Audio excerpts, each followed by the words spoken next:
Okay, folks, well, welcome back.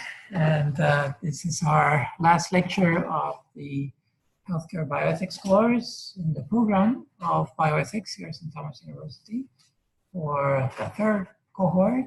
So congratulations. And coming up to, you'll be finishing now. This is the last lecture. So after this, and by the way, I'll say it right up front from the beginning, I never asked for a summary of the last lecture. So you're really literally done after the lecture, all right? I will send you the PowerPoint though, so that you have it, or the video, so that you have the link after class, okay? Let me turn this off. Beginning as always with a little prayer in the name of the Father, the Son, and the Holy Spirit. Heavenly Father, we come before your presence in the name of your Son, Jesus, always asking that you send your Holy Spirit to illumine our hearts and minds so that we may discern your will in our lives and live according to your divine will. I ask your blessings upon this lecture, Lord, this last lecture in the course in Healthcare Bioethics within the Bioethics program here at St. Thomas University.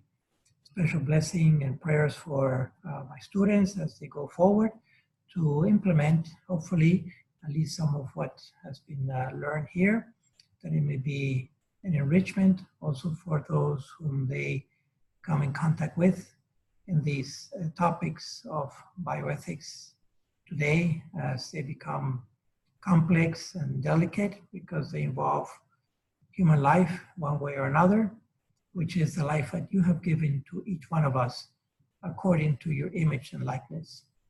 We thank you for all your many blessings. May we continue to be faithful to you and your teachings and bring those teachings to those who surround us. In the name of Christ, our Lord. Amen. Father, Son, Holy Spirit. Okay, before the actual lecture, I just want to ask if there are any questions or comments from the previous lectures or the course, the program. No? Maybe once we're eating, we can talk a little bit more informally about the program and give me some suggestions. I'd like to share some cases and see. Yes, excellent. Oh, yeah, we can talk about some cases also if you have. We can talk about that. All right. Okay. You notice that this one is actually team taught, and all the videos that you saw were filmed here. I don't know if you recognize a little bit of the background, but these are different medical doctors that I know, mostly from the Catholic Medical Association, a group that we started a chapter here in Miami a few years ago. And they had lectured to previous cohorts, but this semester really got complicated for everybody, including myself, because I ended up with, I think, about 24 credits. It's supposed to be 12 credits. It's full time for a semester. And I had almost double because some professors left. I had to absorb some courses. Everybody was overloaded.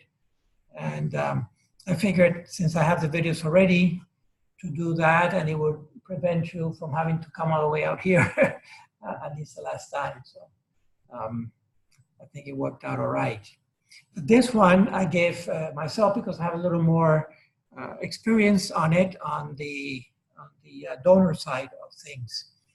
And this one is going to be on transplantation bioethics, which I want to mention as kind of an introduction. It wasn't always clear from the Catholic perspective that transplanting organs, vital organs, would be ethical because, I mean, when you think about it, taking vital organs from one person and putting them on another person, didn't seem to be a very ethical thing. But then there was a shift in the 1950s in the thinking, also because at first organ transplantation was not as perfected as it is today, and many recipients died within a few months, sometimes within weeks of the transplant. In rare cases, they lived a few years, but the immunosuppressants were not as good as they are today, or fine-tuned, and the match and all this. So it was certainly very experimental, and the church had difficulty in finding a justification, an ethical justification for organ transplantation, because it does involve surgery on the recipient side. Of course, at first they were all cadaveric, meaning they were coming from people who had died already, the vital organ. Okay. But then there was a shift in thinking from structural to functional. And you have heard me say several times in the course, think functionally, right? Think functionally, because what we see is the structure of things. We don't see functions. We see a door, we see a piece of wood or metal or plastic, but we don't see the function of the door unless the door is actually moving or somebody's using it, all right? And the same with vital organs. We tend to think of them structurally simply because they're there. But if we think functionally, all right, especially for paired organs, then that opened the way for justifying, for ethical justification of donating organs if the function is maintained for paired organs, if the function is maintained. And that was going to be particularly important for lung transplant and especially kidney transplant, which happens to be the one that is most needed because of the list of people who are on renal failure, okay? Okay, so that was an introduction. This happened in the 50s in the Catholic thinking with regards to bioethics. Now, with regards to the organs, first, we're gonna do a little bit of the biological and the clinical like we do always, and then we'll do the bioethical analysis as such. The organs can come either from living people or from dead people, all right? And not all organs are vital organs. Typically the ones that are important in organ transplantation is indeed the vital organs. Now, there are three types of, or three groups of donors, if you will. The autograft or autologous is donating to self. And you can think of, for example, stem cells that are taken from one part of the body and injected into another part, like these or so forth, or skin taken from one part of the body, put into another part. Also vascular veins from the legs put into another part of the body and so forth. Those are self-transplantations. They're called autologous or autograft. They have, what's one obvious advantage of these types of transplants? Genetics. Exactly, so we don't have to worry about an immune rejection, okay? Because even though we all belong to the same species, individually we have a genetic fingerprint, if you will, so that an organ from another human being in our body is seen as a foreign object by the body and is attacked by the immune system of our body as if it were bacteria or virus or something like that, okay? The allograft is the one coming from another person, the organ coming from another person, either living or deceased. And then xenotransplantation is with regards to animal transplants. The most typical one is the pig valve of the heart for humans, because it turns out that the pig heart is very similar to the human heart, and even in size and so forth. So pig valves have been used for decades in transplantation into humans, okay?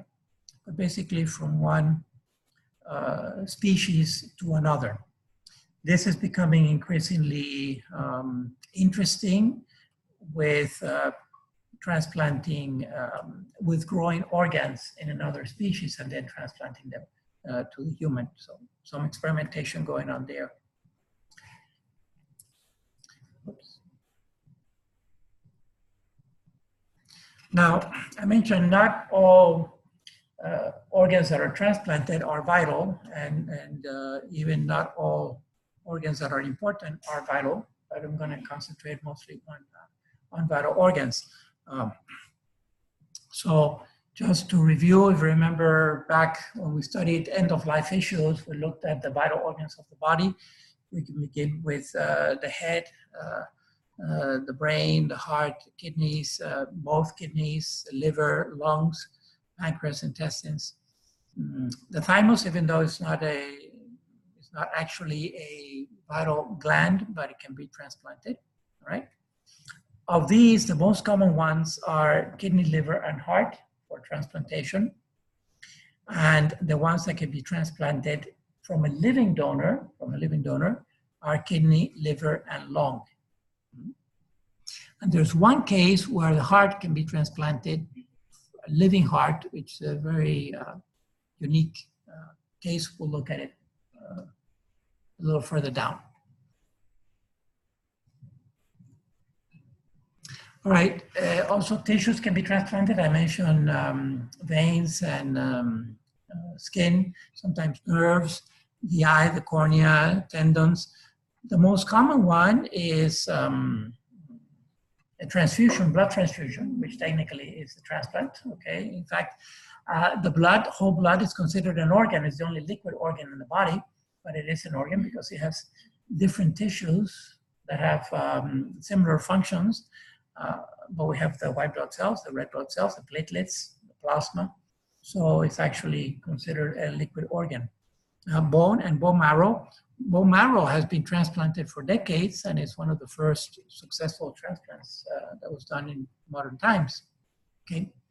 The advantage of tissues is that they can be frozen and they can be stored and so forth. And also it's somewhat easier to ship them for making the match somewhere else within the United States typically. Okay. Whereas the cadaveric organs need to be as fresh as possible, and the general window is about 24 hours. That's generally the window of opportunity.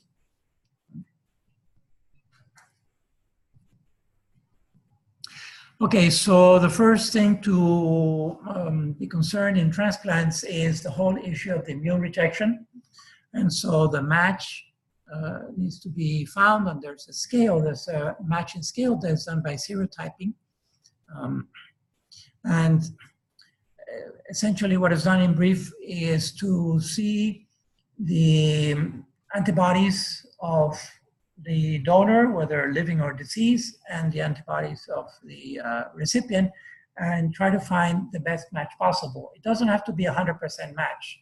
At least I know for kidney, the scale is, for example, 1 to 4, and anything about 2 or 2.5 on the scale is a good enough match, right? So it doesn't have to be exactly 4. Very rare do you find 4 match. It would be typically, what would have that kind of a high match? Sibling, twins, identical twins, right? The monozygotic twins. Because even non-identical twins, they come from 2 eggs and 2 sperms, so it would be essentially like brother and sister, siblings. And as you spread out from the nuclear family, then in general, the less the match. But strangers also match, or non-related people also match. So they do this panel reactive antibody level. It's also known as the PRA score, all right? From panel reactive antibody. It's just the acronym, the PRA. And the PRA can also be sensitized by a number of reasons if they have received previous transplants or even transfusions, or also a pregnancy can sensitize the recipient to not be as good of a match, because they have already received, even in the mother-fetal interaction that is going on. I mean, actually, literally, cells from the fetus pass on to the mother and vice versa, right through the placenta, okay? So that sensitizes the mother, and it's more difficult to find the match there.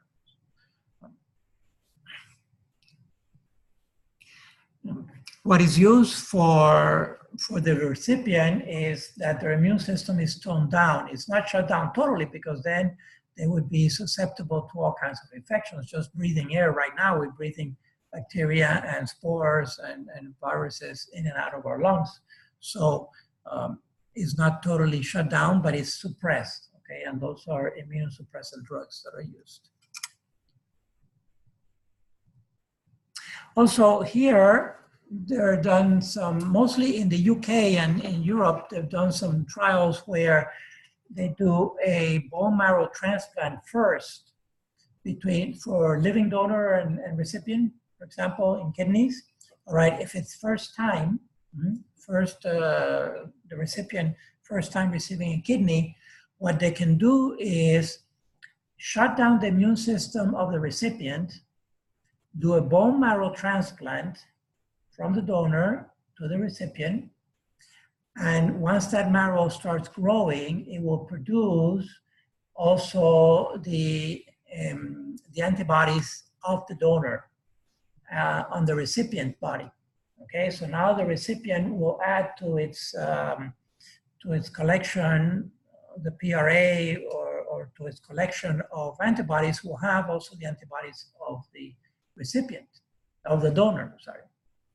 And then they will do the transplant of the kidney itself. And typically those patients will need either very low dosage of immunosuppressants, because now they have become, the recipient's body has become adapted to the donor tissue by receiving marrow from the donor. And that marrow was not killed or invaded because that first transplant of the marrow was done by shutting down the recipient's immune system, okay? Of course, it has to be under very special conditions of keeping the recipient in very sterile conditions and so forth. But after a while, then the recipient will start developing the antibodies normally, okay? Okay, now dominoes, this field has become so large, and the people in it have become very creative. So they're trying to find the match. First, there's a registry. I'll talk about the registries that they are at the national level and even international, where the information is stored to find matches. And these computers are going on 24/7, finding matches between donors and recipients throughout the US and throughout the world, really. Okay. But one way of getting creative in finding a match is with this domino transplants. The simplest domino transplant would be what is called paired transplants. Let's look at that first. Okay, the pair exchange is the simplest one, where you have two people who are on renal failure. Let's stick with kidney because, again, it's the most popular one, it's the most needed, and the one that can be resolved the easiest way, which is with living donors, because we can donate a kidney and keep on living. All right. All right. So let's say we have two people who are unrelated and they don't know each other, and they're both on kidney failure. There's actually about 100,000 of them right now in the United States. About 90,000 is the list, the waiting list on kidneys in the US. All right. It's the largest one by far. All right. So we have these two people who are renal failure. They both have donors who are willing to donate, typically a family member, a sibling, a parent, whatever, but they have donors, but they're not matches. So we have couple A and couple B. Donor A is not a match with donor B, with recipient B, and the same with couple A and couple B. The donors are not a match with their recipients. But it turns out that donor A is a match with recipient B, and donor B is a match with recipient A. All right, so it's a cross match, and the two couples, let's say, don't know each other, but if they agree to go ahead, then all 4 surgeries are done at the same time, so nobody backs out. And the two donors donate. They don't donate to their recipient, but they donate to another, but their recipient will get the other person's kidney, all right, so that everybody walks away with the kidney that they need, and the match was made. You can extrapolate that to any number of combinations of matches like that, all right? And I'm going to show you a case where the maximum was 30 donors and 30 recipients. 60 was done within a year, okay? It took several months. I'll show you the case. But this is the simplest case of, it's called pair exchange, and it's a type of domino. Okay, There's another domino that can be done, for example, with heart and lung. All right, and this is the case. And this is the one case where we can have a living heart donation, an actual living heart, which you figure, you know, you take the heart out of you take a living heart out, you just kill that person, right? Okay. Okay, it's the case with cystic fibrosis. Cystic fibrosis, which is debilitating, and eventually these patients build up fiber in the lungs, become invaded, and they become so short of breath, and eventually they can asphyxiate to death. So they could qualify for a transplant of lung, all right? Typically cadaveric. But the cystic fibrosis patient, the lungs are shutting down, but the heart is intact. In principle, the heart is good. All right, this has to be a cadaveric donor. Who is a typical cadaveric donor? The motorcycle rider who goes up and down I-95 at 3 o'clock in the morning, you know, at 200 miles an hour, because they fly up the bicycle, and that's the end of it. And that's why the brain dead criterion is important. Okay, some of these people actually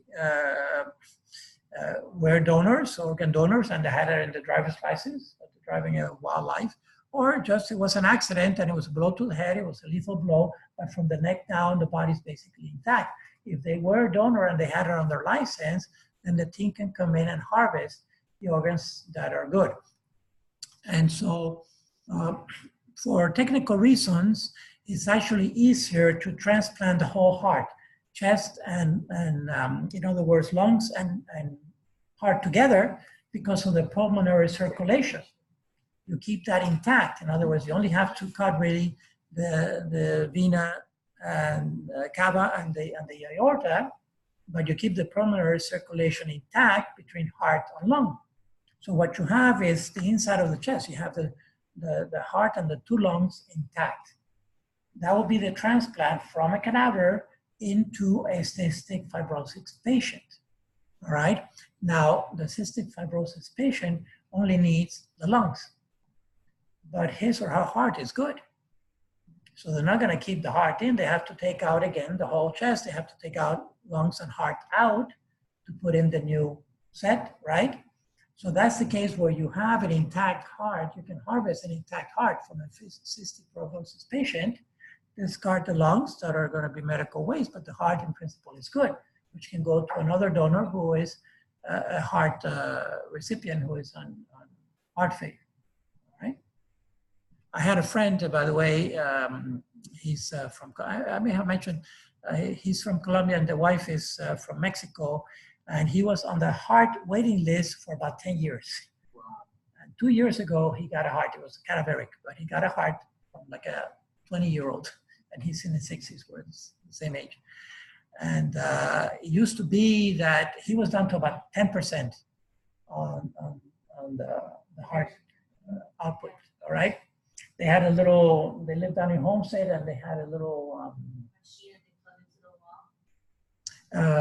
I don't know if, I think so, they had a machine, but they live in a townhouse, and the bedroom is upstairs, and it would take him half a day to come down the stairs, and then another half a day to go up the stairs again. He could only do it once a day because it took him a whole day to do that. All right, he was very, very slow, and finally, thank God, heart appeared, middle of the night, they call him up, rush him to Jackson Memorial Hospital is a transplant hospital in Dade County.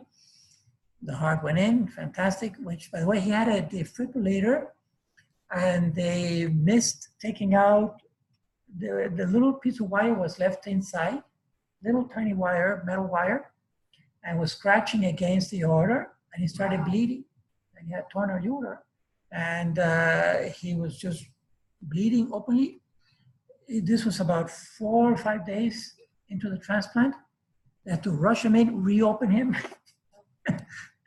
and take out the little tiny piece of metal and sew him back together. And 2 years ago, and he's still alive and well. And one of the first things he did when he was, after all the therapy and everything, he danced the cumbia, which he hadn't danced for a dozen years.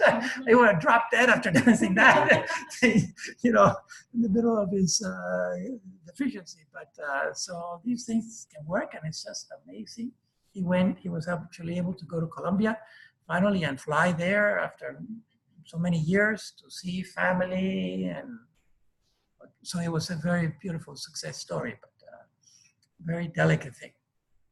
Anyway, with this one, it's one case where a heart can be harvested, a living heart, which is very unique. Now, the domino kidney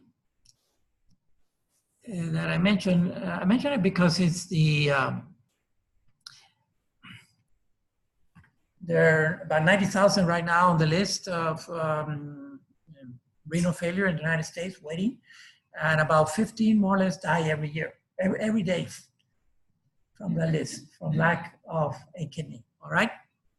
So this is what was done back in 2012, we call this proof of principle that it can be done. It took an immense amount of coordination. It was coast to coast, nationwide. I don't know how many hospitals were involved, but it started in California with one fellow who decided to become a donor, an anonymous donor, donating one kidney, right? And so that started the chain. And so one needed, there were 30 people on the waiting list that matched throughout the US. Many of them were anonymous to each other, all right? But it was this nominal thing. And the last one was done, I think it was about 4 or 6 months later, after all the operations in Chicago was the last one, and it worked. They did it. And that's the link there that you can read the full article if you are interested, right? But it can be done. The challenge was that because it is sequential, right? You have a donor A going to recipient B, and then donor B going to recipient C. What if down the line, let's see, donor F, recipient F, gets the kidney from donor E, right? EF. Now, donor F, hypothetically, is off the hook because their recipient already have a kidney. They can walk away, so the donor F can walk away and break the chain. What do you do? Right? Because they had 30 of them staggered like this, one after the other. And any one of them could have broken the chain. And at one point, one of them was wanting to back out and so forth. Thank God they convinced the person to stay in and donate and kept it going. But even if that person had walked away, it doesn't necessarily break the whole thing. They would have to scramble and find another match. And that's another reason why this, a substitute would come in. But they have registries that I'll talk about. There are 2 agencies, actually.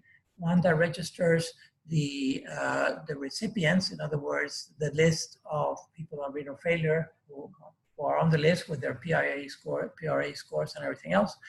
And then another agency manages the donors so that there's no conflict of interest. The big issue here, of course, is organ trafficking and all that, the black web, and so that there's no money being given or any other favors or whatever, right? Because not everyone is going to have the same ethics that we have. And some people happen to need a kidney, have a lot of money, and don't have the ethics that we do. So they're willing to pay for a kidney out there somewhere, okay, as long as the matches. All right, so I'll talk a little bit more about that later, but this was very creative and it worked. It was back about 7 years ago. Talked about this one already. Okay, so let's talk about the agencies. First, it was an act in the 1990s, 84. It was the National Organ Transplant Act, right? An act of Congress to regulate this precisely so that it doesn't try to minimize really the black market on organ trafficking. And so this act allowed for the creation of these two organizations, the OPTN and the UNOS, which are the two organizations that handle the procurement and the allocation of organs. So the procurement is the Organ Procurement Transplantation Network, OPTN, all right? They receive the organ, but they don't actually receive, the organ literally in a box from UPS or something like that. No, what they have is the registry of the PRA score plus the blood type, the RH, and so forth. So just the whole panel of the people who are willing to donate, right? And then the UNOS is the one that allocates. UNOS is the network that would have the list of the ones who are waiting for an organ, the patients who are waiting for an organ, right? The recipients. And so they're the ones that make the match. These two networks are communicating electronically by computer systems and so forth.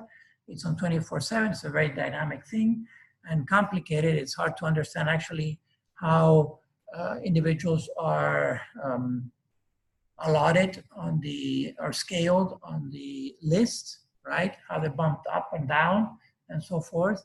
But many factors go into play, and including whether they have a family or not, if it's going to be a good match, if they have a good possibility of recovering, if it's a second transplant or a third transplant, right? Okay, so there are criteria for these. They're complicated, and the experts know about it, but at least it's regulated, and it is obviously forbidden. It's not only unethical, it's also illegal to sell organs in the United States and many countries of the world. Having said all that, what happens sometimes is that people will go into poor countries and just essentially pay people, especially for kidneys. They'll pay $200, $300, $500. Could be a whole year's wage or 3 years' wage for a poor person, right? And they give their kidney, they'll sell the kidney. So again, in the United States, if it is a targeted donation, then it bypasses the waiting list. It bypasses the waiting list, but that's in the United States.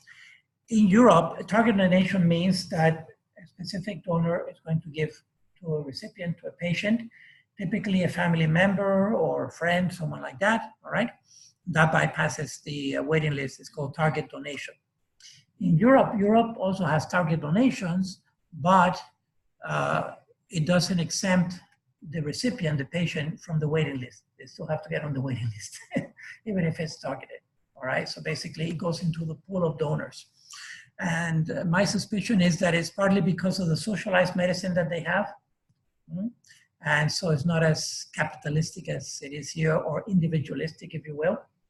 So if a recipient, if a patient who's on, let's say, kidney failure or any other, the liver also can be, one lobe of the liver can be donated, living, and typically regenerates, all right? Or one of the five lungs, five lobes of the lung.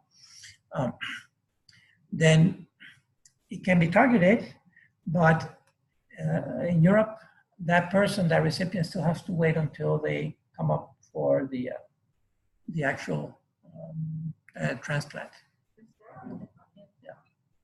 Yeah. It's socialized. It's rationed, I guess. I don't know, but that's the system that is there. Yeah. Okay. Now, this another thing I'll talk about toward the end is opt-in or opt-out. That's Europe is getting creative that way because of their socialized mentality, an opt-out system that I'll talk about in a minute. Okay, for the donor, again, I'm focusing on living donor because especially for kidney, liver, and lung, that could, a person could donate and keep on living and save the life of another person. Okay. For the lung, a person can live, so we have 3 lobes on one side and 2 lobes on the other. So we actually have 5 lobes, and one can donate 1 lobe, and a person can live minimally with 2 lobes of the lung.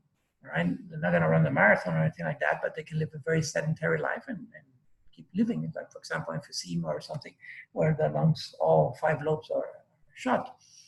So that type of person would need 2 donors, because living donors, it would be 1 lobe from each donor. Okay, but this is where to go. Obviously, is cadaveric, because then they have, in principle, they will have all the 5 lobes there. All right, for living donors, the donor has to be in good health, all right, because they're not going to compromise the health of one person to try to save the health of another person. So the donor herself or himself has to be in good health, aside from being a match. Good health, and the clearance involves even mental clearance, right? Mental health, meaning that, say, for a donor, a daughter is donating to her mother, or vice versa, or siblings, a brother is donating to his sister, or vice versa. And what if after a few months after the donation, the transplant doesn't work, shuts down, they're back on failure? How is the donor going to take that? Because now they're out of an organ or part of an organ, and it didn't work. Okay, so they check including for mental health on the donor side. For the deceased donor, typically, this is where total brain death is a very important criteria, the neurological criteria. Remember we talked about end of life? Okay, the neurological criterion for death, which then the organs will be kept alive by vascular support, but now we have a cadaver because the person has been declared brain dead. All right, and that's important. It's legal, it's medical, it's ethical, and we looked at it at the end of life course.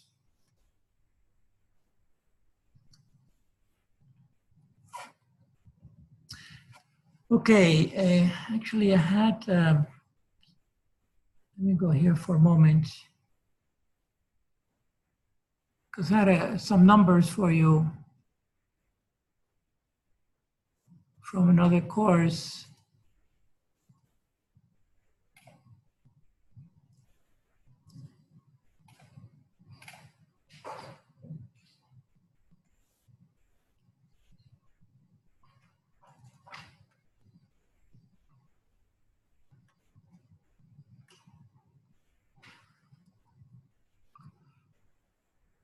Okay, so here are some numbers, and these are just rounded off, but basically, this was from a couple of years ago. The statistics are more or less there. 100,000 for kidney. This is on the waiting list. All right, these are people who are on heart failure or kidney failure. Liver, 14,000, almost 4,000 for heart. Lung, 1,500, and pancreas under 1,000. So you can see that by far the kidney is the one where most patients that are on some kind of vital organ failure is going to be kidney failure.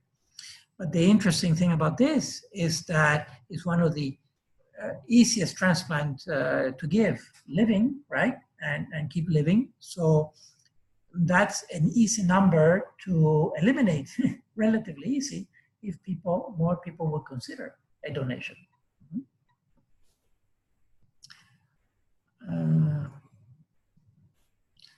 Yeah, so we can look at some of the bioethical issues. We talked about brain death criterion. Consent, of course, is key.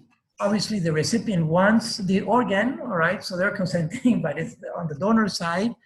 And there have been gruesome reports coming out of other countries where death row inmates, where their organs were harvested without their consent and so forth. They get pretty crazy. In fact, I'm thinking of China specifically a few years ago, where they actually said, the government said, we're not going to do that anymore. So that was admission of guilt. Right? But it was for death row inmates in particular. So that's a big issue. Payment, of course, is considered totally unethical, and it leads itself to exploitation, especially in poor countries of the world. It's somewhat similar to what is happening with in vitro fertilization and things like that, surrogate motherhood, right? They will go into poor countries and pay people very little money for their organs. Again, typically the kidney is the one that they go after. So what is acceptable is altruistic donation, when there's no money or any other kind of favor exchange given, right? There is, when we go into the dark web, there is a whole thing called transplantation tourism, where people who have money will actually put together an entire team, the medical team of the surgeon, the nurses, everybody, anesthesiologists, and they'll fly out to another country, and they'll set up in a hotel room, they'll set up a makeshift operation theater and do the operation over there, and that person will come back with the organ that they need. It's transplantation tourism. It's pretty gruesome, it's there. When you get into the dark web, there's no limit to the depth of deprivation that is there, okay? And it's big money. Every now and then you hear cases of people also waking up in a bathtub full of ice. All right, welcome to the transplant world. So it happens. And it's obviously highly unethical and illegal, but it does happen. One option that is being considered, especially in Europe, is this opt-out.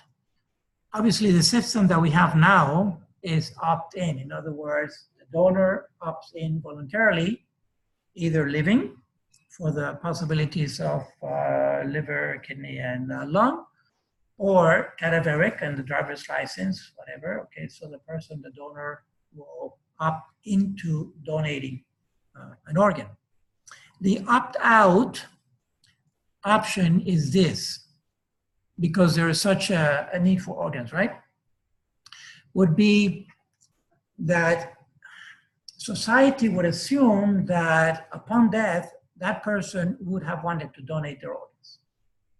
So in principle, every cadaver would be harvested for whatever organs can be harvested, okay?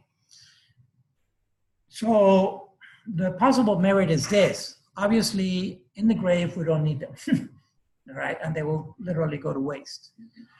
However, we do respect the integrity of the body, and am I the owner of my organs? I guess in the sense that I'm the owner of my life, I'm the owner I'm the owner of my body, I'm the owner of my organs.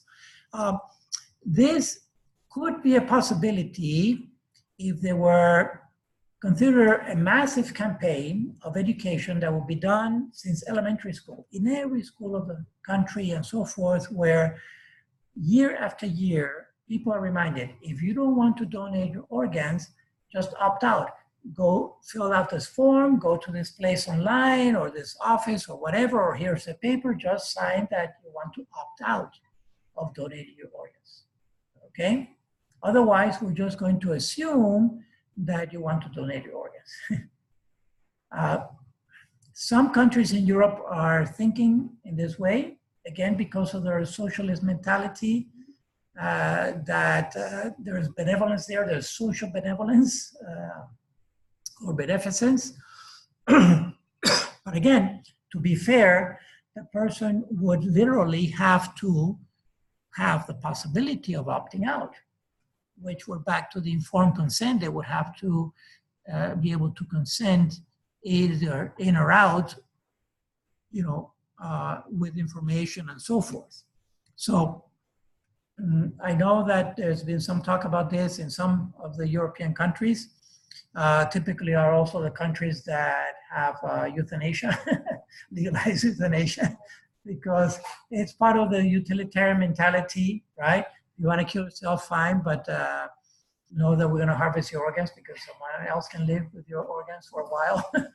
And it's a very different mentality, okay? It's more pragmatic, utilitarian, but you know, they're looking at these numbers and they're trying to do something about it. And also, they say, the opt-out people say that this could also undermine the organ trafficking, because now there would be plenty of organs. Imagine the hundreds of people that die or thousands of people that die on a national level every day. You would have a surplus of organs. Not every organ would be eligible for harvesting for any number of reasons, but obviously it would augment the number of organs exponentially, and finding matches and so forth would be much easier, right? And with computers today, those matches can be done fairly quickly. So it's an option, but in my mind, it would require such a massive campaign, because one thing that is not for negotiation is a consent, right? And that consent has to be done living.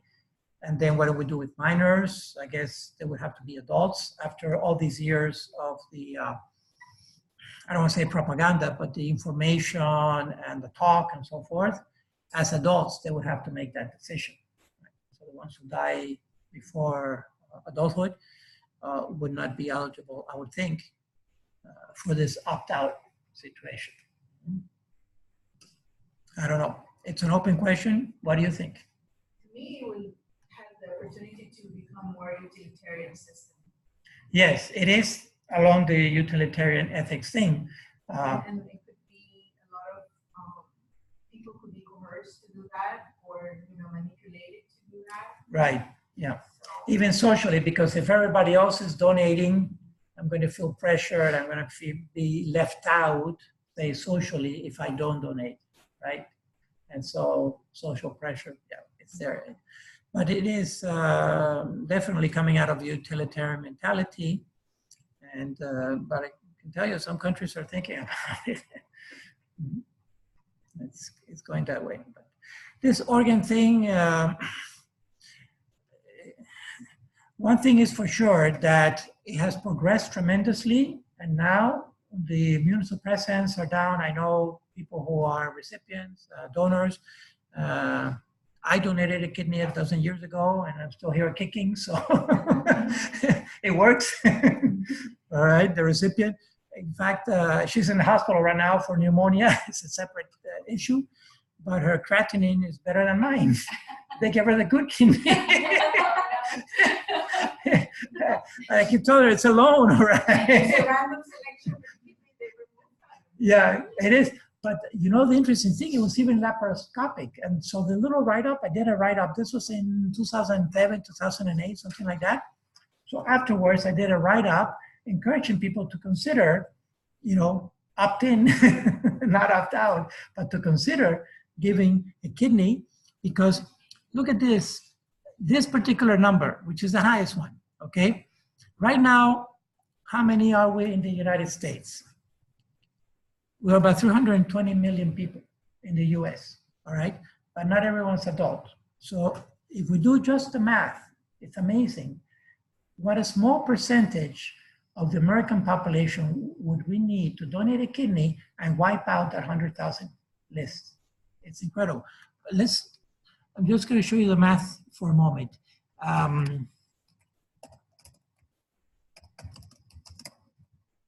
Let's see the number, just adults. No. Okay, 18 years.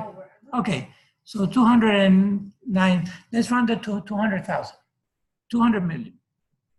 200 million, okay? So let's do a little math here. Let's Excel do the math for us. And of course, we all know how to do this very well from the statistics course that we took.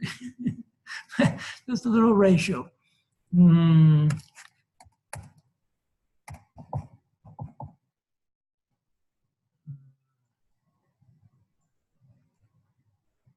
Let's do this.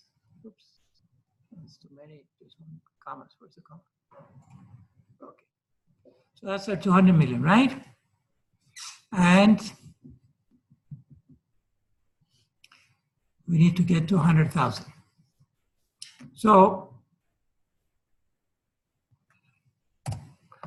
we take this number, Let's see what percentage of the American population would be needed to donate one kidney to wipe out the 100,000 list, okay? So we take the, oh, sorry. I need to put here is, okay, I can leave it there. We're gonna put 100,000, oh, let me get out of here. This is the math we need to do. That's 100,000, right? So we need to divide this number into this number and multiply it by 100, right, to get the percentage.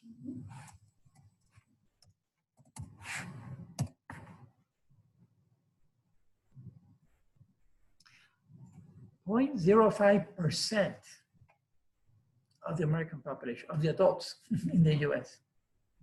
0.05%, it's not even 1%, it's not 0.1%, it's half of 0.1% of the American adults who donate a kidney.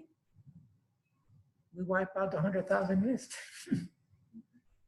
It's just unbelievable, okay? But Father, there is a, I guess, I don't know how the selection is done of who the next recipient on the list is. Yes. But what factors are taken in, whether it's an age, yes. Consideration to be on top of the list versus, a 95-year-old in dialysis. Right. Versus, exactly. They have to triage somehow. 19-year-old. Exactly. Actually, just so you know, for Yep. future cohorts, but when I did the time at Cleveland Clinic Yes. with Laurel, I got to sit with the kidney, the Team? team, Yeah. the lung, or not lung, liver and heart. Oh, And it was really Tell us, interesting. tell us, I don't know, I guess they come up, it was all the different disciplines. yes. And they spoke about the patient, they did a whole evaluation. So Right. the doctor evaluated physically, the social worker Yeah. looked at the social Patient by patient, they have to right. go. Yep. And we looked at each patient and Mhm. looked at the whole picture. To Exactly. see, would this person be a good candidate? A good and then candidate. I guess they communicate with the national. Yeah, with UNOS and OPTN. And then exactly. they moved To on the find the list match. within Cleveland. Yes. But it was really fascinating. Yes. And I think if people want to do that internship with Laurel. I couldn't get it done. Yeah. You Yeah. got it. It was, Yes. It interesting. was very rigorous, right? The It's just screening that process. The logistics, you have to do a lot of, they have a process. Yes. You have to To- do like an orientation. There was like a small fee, and then they wanted you to complete your time in 2 weeks. Wow. Right. Oh, So, okay. Oh, 2 so weeks, that's you the have to crunch. have lab work to see your titer, then Oh. there's a lot of, Oh, wow. like because you have to enter the facility. Yes. It's like they screen you, Mm-hmm. As if it were an employee, for example. or a student, Or a or somebody who's student, going to be or there. an intern, right. Yeah, very Yeah. rigorous. Yeah. The time factor, of course, doing it in 2 weeks with a full-time job is practically Well, very They challenging. respect like was like that too. Yes, really? Okay. Yeah, they wanted a whole background check. That's another issue. Oh, yeah. Well, yeah. The fingerprint, that's now standard because of the. Yeah, but I have my fingerprints done with Oh, yes? hospice, Oh. but because I've been working for 5 years and I Oh. wash my hands obsessively, Ah. they're not processing. So my fingerprints like no longer are, I have to go again and do special things to really try to get them. Oh, really? Visible. They do it digital now. I They know. don't do It is the They link made anymore. me do the whole thing and Right. They don't do the link anymore. it It's wouldn't be, digital. I couldn't read it. They couldn't read it, huh? I said, like, can't we just go back to the. You're washing away your fingerprints. That's a lot of washing. I didn't know that could happen. Amazing. I just recently went this year because Mhm. for my Medicaid requires that every 2 years they do your Every- fingerprinted and they do your background check. Uh-huh. And now they don't have to do the ink, it's digital, and I did. It is I digital. said, I know someone that could not get, Nurses. my godmother couldn't Uh-huh. also because she's diabetic and she fixed her Yeah. fingers. Oh, so They it was said, they scarred. told me when they called me and told me, they said, what are you doing? You're a chaplain. They're like, this is common for nurses. And I said, I bless the patients. By ACA law, I have to wash my hands. Right, And I don't wear gloves to bless a patient. right. So, Yeah. I mean, like, if I was a doctor, yeah, I would have more, but apparently it's a common thing. Amazing. Look at that. Yeah. So I wash my hands, 100 times a day. A lot. I don't understand it. Yes, it could be you have thinner skin. I do have very sensitive. Yes, it could be very thin. Yeah. It's important. It was very rigorous. Yeah, They told me that I the was survived. background. I'm like, I won't even be able to get a background check. But when they send me the requirements for seasons to do the rotation, they also require that. Yes. I know. I taught CCD, The so background, I have the right. background. I have my fingerprints From the archdiocese, yeah. from long. So this is Oh, yeah. specifically an effect from working at Seasons Hospice. And I need to tell you, every 5 years you're supposed to take your fingerprints. Yeah. It is a 5-year thing. so I know. Yeah. So I had So done good. it. So like Don't wash your now, hands for a couple of months. You get it fingerprint won't work back. anymore. So now I wouldn't be able to do it again. Or I would, but it would. They had to do something special. I have to go tomorrow and see what happens. Well, Yeah. I'll take it. So tomorrow you have to do it It again. wasn't digital. I went Yeah. and I did it. They let me know that this was happening, so I have to go back tomorrow to digital again. I said, "Where's the ink? Give me the ink." Right. The ink was always worked. Yeah. Yeah, They don't use it anymore. It's all digital. Yeah. We have to do it also, the priest, everybody. Yeah. Was it Beatles? Yes, right. It's Yeah. part of the Virtus program. Exactly. Okay, so just wanted to point out that it's something relatively easy, of course. One has to think about it and so forth. But it can be done, and just keep on kicking. Oh, yes, I wanted to mention. So mine was done laparoscopically. And it depends on the kidney that they can use. If it's the left kidney, it's fine. But with the right kidney, the liver is occluding it. It's in the front. So then that's a traditional cut from side to side, and so forth. But if it's the left kidney that can be transplanted for the living donor, then it can be done laparoscopically. And it's 3 incisions for the tubing. They put in a camera through one, and then instruments through another one, and a light through another hole. It's minimally invasive and very little bleeding because they have this little scissors that work with, I think it's ultrasound. And at the same time that it cuts, it cauterizes and it's sealing the capillaries. Yeah, it's just amazing, the technology. You can actually see it online. The first thing when it's done laparoscopically, because of the lens, the fellow's working on a camera here, and it could be in another state or another country because it's all done robotically. And the image is augmented about 10 times, first of all. So little capillaries look like large tubing on the screen. And then the last incision is around the navel, the belly button. And the one that is typically from the team here in Jackson is Dr. Chan, is the one on she's Chinese American. And she's typically on the donor. She's a surgeon for the donor because being Chinese, I say Chinese American, Chinese Jamaican. She's got little hands. And the last incision is to physically take out the kidney. So the incision has to be just as large as her hand, right? To fit in the hand and take it out literally. So it's around the navel, and that's the largest cut, just so she can fit in her hand and literally take out the kidney. So they put her, because she's got the small hands, they put her on the donor. Yeah, but it's done simultaneously. And for me, it was like a 4-hour operation, more or less. I was in the hospital 3 days, and they kicked me out, and about 10 days more recovery. I'll tell you, the worst thing was just passing the gas. They fill you with CO2. They make a chamber on the abdomen with CO2, and then that has to pass passively through the tissue. And so you have these gas pains for about a week, all right? And, but that was the worst thing. Oh, and also, there's a pain on my shoulder here that I couldn't figure out, and that's because of the prone position. It turns out they tie your hands back down here, maybe with the foot or the other hand, because when one is unconscious, sometimes unconscious, the hand will go like this, okay? The arm will move. And you don't want to do that when they're doing surgery. You don't want to go like that on the guy. So they tie your hand back. I think it's called prone sideways, and they tie like that. And I couldn't figure out why I had the pain on the shoulder. It had nothing to do with the surgery here. But yeah, but I tell you, it was minimal really. And a dozen years ago, she's living fine, except for the pneumonia thing, because she also had a stroke and has other issues.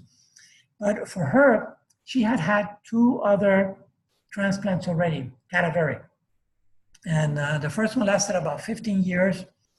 The second one lasted about 5 years, but apparently was not a very good match from the start. So she was always feeling weak and so forth. But she was already on kidney failure, and having had 2 transplants already, she really wouldn't qualify. She would be very low on the list. And they're parishioners. I know them from the parish where I was at St. Kevin in West Kendall there. I know them, I know the mother and the son. The son was a little kid back then. And she was an only child taking care of her mother, who was getting older. And without that kidney, basically, she would have died. You know, her mother tried. It was not a good match. The son was underage back then, was a child. And I said, well, I knew that her blood work was at Jackson. So I called Jackson and asked him, without telling her anything first, because I want to see if there was a match. If there's no match, there's no sense telling the patient, because they get all excited and then it's a letdown. Okay. So I asked Jackson, would you mind look at my blood work and see if there is a match? Don't tell her anything. And if there's a match, I'll mention it to her if she wants to. So I said, fine. I was living in Philadelphia at that time, as a matter of fact. They sent all the tubes, about 15 little tubes, up to Philly. And I happened to be in a parish where there were a lot of Filipinos, and Filipino nurses, right? They're great. So one of the nurses in the parish said, sure, Father, I'll take your blood. So we sat there one Sunday afternoon, and she filled vial after vial.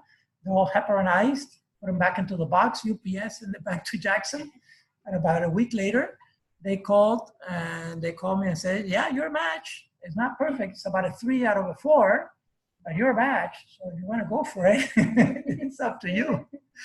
So I told her, I says, no, I can't have a kidney from a priest. No. Well, you put it in prayer and see what happens. It happened to be the day of St. Benedict, and she's very devout to St. Benedict. The day that that I told her the news that it was a match. So she felt inspired and says, well, let's go forward and see. First, I have to do the workup, because that was the first step, was just having the match. Then I need clearance from, I needed clearance from a nephrologist. I needed clearance from my primary, and then the mental health clearance. So it was pretty rigorous to go through that whole process. And about 2-3 months later, I had all the clearance necessary, flew down to Miami, had the operation, and about a week later, I was walking around at home. So it worked, and that was a dozen years ago. So,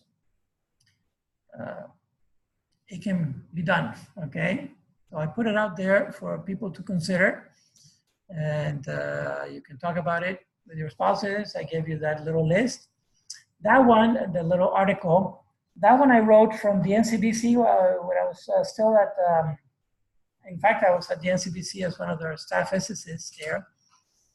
And it inspired me I did it particularly for priests and nuns, for them to consider donating, because I figured, first of all, we don't have an immediate family to worry about. You know, we're not maintaining a family or anything like that.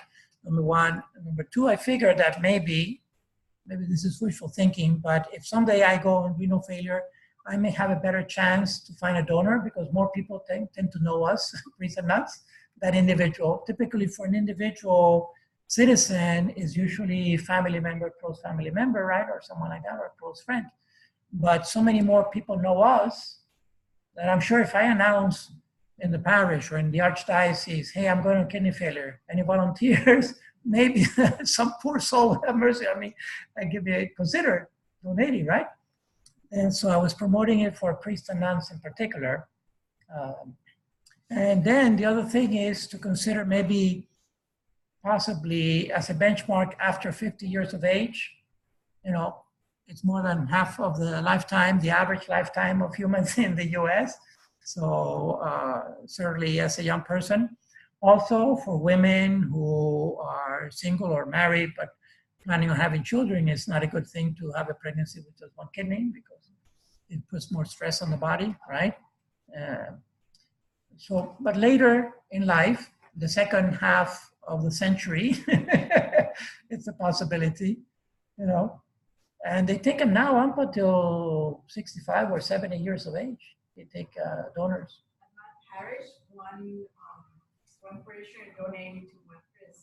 Yes, there you go. But unfortunately, then a year later, he died Of heart attack. Oh my goodness, what a shame. Look at that.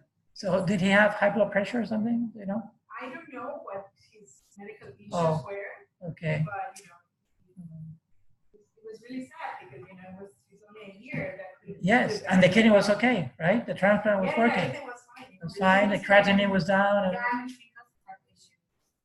And vice No, versa. I don't know if he was diabetic, hypertensive. I don't know what the okay, etiology but the of medical, his yeah. kidney failure was. right.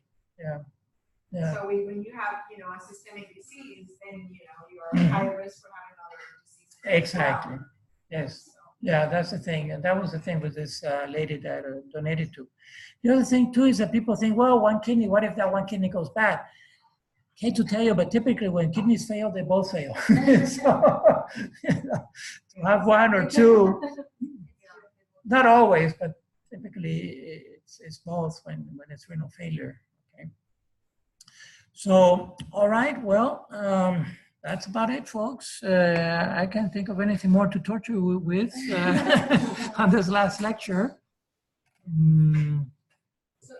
So Father, do you know how they do the selection and the list? How do they go through the list? It's a big mystery. I tried, and they were very evasive, and they say, well, you don't have to worry about it because you're a target donation, you're a target donor, and she's going to get it. The operation is all set and everything else. So they're very secretive about it. But I suspect that the individual systems and the individual surgeons have a lot to say about who gets what, who gets the organ and when and so forth. So sometimes ethnicities have issues. Minorities in general have more issues, have harder time. Blacks have a harder time in finding particularly kidneys, but liver also. Hispanics also. Part of it is because we're minorities just by the numbers, but fewer people also want to donate in those minorities for some reason. And sometimes they have issues with sickle cell or some other issues that are particular to ethnic groups, right?